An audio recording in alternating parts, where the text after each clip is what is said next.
Doom. You shouldn't be a fan of it.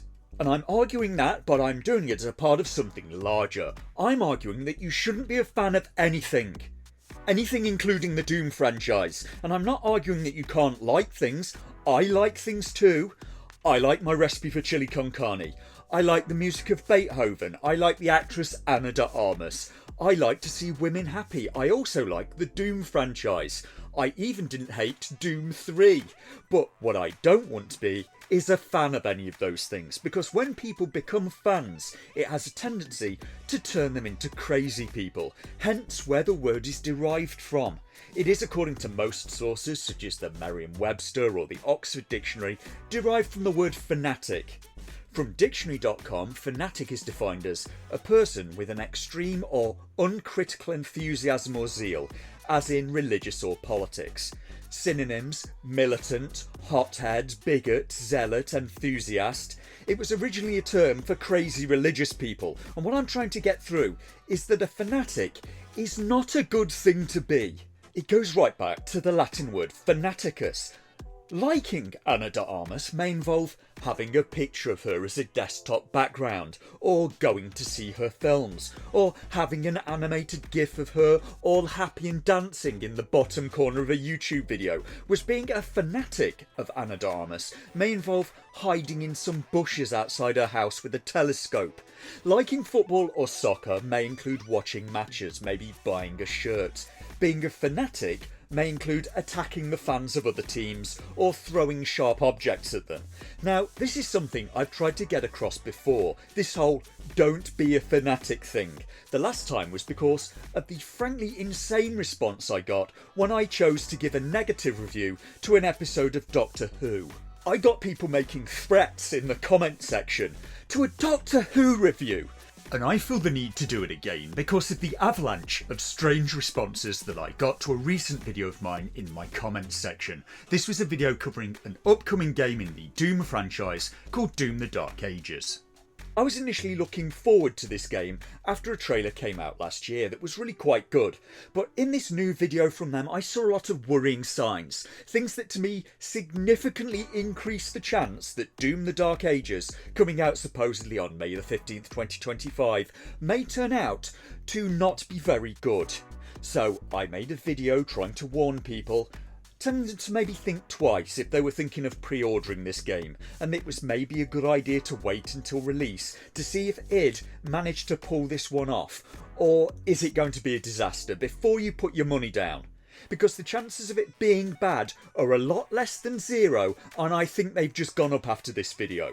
I also wanted to warn people of the frankly punishingly high system requirements needed to play this upcoming game, because it's going to be using ray tracing seemingly all of the time, and that means for recommended specs they're asking for an Intel 12th generation CPU with 8 cores or better, 32GB of RAM or higher, and a ray tracing enabled GPU with 10GB of dedicated VRAM or better, ergo an Nvidia RTX 3080 or better to play this on recommended specs. Also 100GB of storage space on an NVMe solid state drive. And many of the responses I got to this in my comment section frankly felt like they were coming from hardcore Doom fans. It came off to me as people with an extreme and uncritical enthusiasm or zeal for Doom. I kept on receiving comments from people who didn't seem to have listened to the arguments I made in the video, to the extent that they were quoting things from me that I never actually said. So why did this video from id worry me in the first place? Well, one area of concern was this section with the difficulty sliders, because this is not something Doom has done before, and in my mind for very good reasons, because they have 8 sets of sliders visible here, each with multiple positions to control things like enemy AI difficulty, projectile speed, enemy damage, and one of my problems with that is, to my mind, it's going to make the game a lot harder to bug fix. I have some experience with programming, albeit probably very limited I'd imagine, compared to the people working at id, but it's been my experience that the more linear a game is, the easier it is to bug fix. Therefore, if you want a bug-free game, this is a lot easier than this.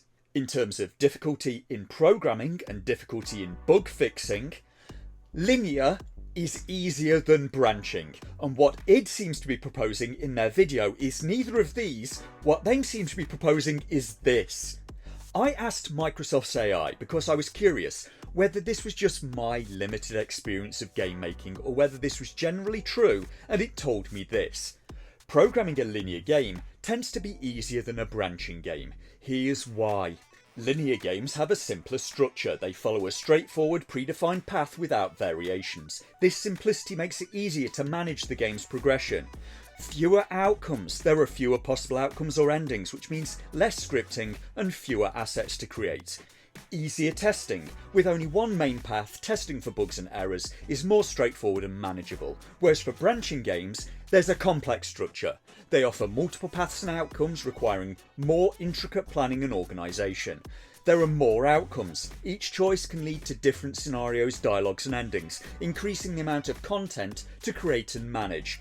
And then there's challenging testing. Testing becomes more complicated as every branch and its combinations need to be checked for errors and consistency. So it doesn't just seem to be a me thing. Now, it's not quite as bad as those sliders make it look at first, because some of the coding will probably not be too challenging. It can be done in a few lines, and I could maybe even do it. Probably a lot slower and worse than their programmers, which is a good job. Because if each of the 8 sliders have 10 positions, that's a frankly huge amount of possible combinations, and the poor programmers at id are going to have to bug fix all of them.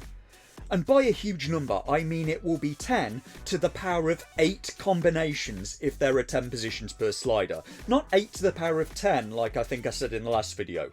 I got confused, but that would be 100 million combinations. That would be 100 million possibilities from the sliders alone. For the difficulty levels for Doom 2016 there were 5. Do you understand why I consider this to be a red flag, and something that I'm sure the very talented programmers at id could have trouble with? Because I don't think the idea to do this came from the people who were going to have to program it and make it work. Because if it was me trying to program this, I wouldn't do this by choice. I don't think this idea even came from Marty Stratton, the boss at id. I don't think this came from Bethesda either, or even ZeniMax. My money would be in this, coming all the way down from Microsoft, because this is Microsoft's statement on accessibility. Our commitment. We are committed to create and grow usage of accessible technology, expand skilling and hiring opportunities for people with disabilities, and advocate for policies that advance accessibility as a fundamental right. That would be my guess on the culprits of why the projectiles in this trailer can be made to move so slowly that they're at the speed of a tectonic plate. And in multiple comments I received, I had people seriously arguing that these sliders are no different from the difficulty levels that Doom has always had. That is the desperation of the defence that I saw. People seriously arguing that programming 100 million separate possibilities is just the same as programming 4. Now, it may not be quite as bad as 100 million combinations make it sound, because how do you make health pickups work in a game like this? How do you program that? It doesn't actually require that much code. First you need a line that triggers if the player hitbox intersects with a health pickup hitbox, something that triggers when you walk over it. Then you need to ask, is the player's health less than the player's max health? So if max health is 100, is the current health lower than that? If it isn't, nothing happens. If it is, the pickup disappears and player health will equal player health plus the value of the pickup. You're then probably going to need a line for each slider position that specifies the value of health gained in that position. Then you need to check if the player health has exceeded max health, and if it has, then player health equals max health. That's to stop health going over 100%. And bear in mind, if that sounds confusing, that's one of the easy ones. There are mercifully quite a few ones on the sliders here that are like that. That shouldn't cause too many issues. Then there are the ones that aren't easy. It looks like there may only be 3 or 4 settings for enemy AI, and I'm not surprised because I dread to think how many lines of code we will be talking about to make that work. And there were more things in their video that worried me. When they said it was going to be more open world and sandbox than previous entries in the series. Oh great, just add a ton more branches to the Doom tree. And they could also come unstuck on the contextual button presses. That's where one button will do different things depending on the contextual situation. And lots of games do this. Frequently block and parry will be on the same key, and which triggers will depend on if you hit the timing window. The Batman Arkham games frequently had problems with exactly this, and they were a lot more linear than this Doom is looking.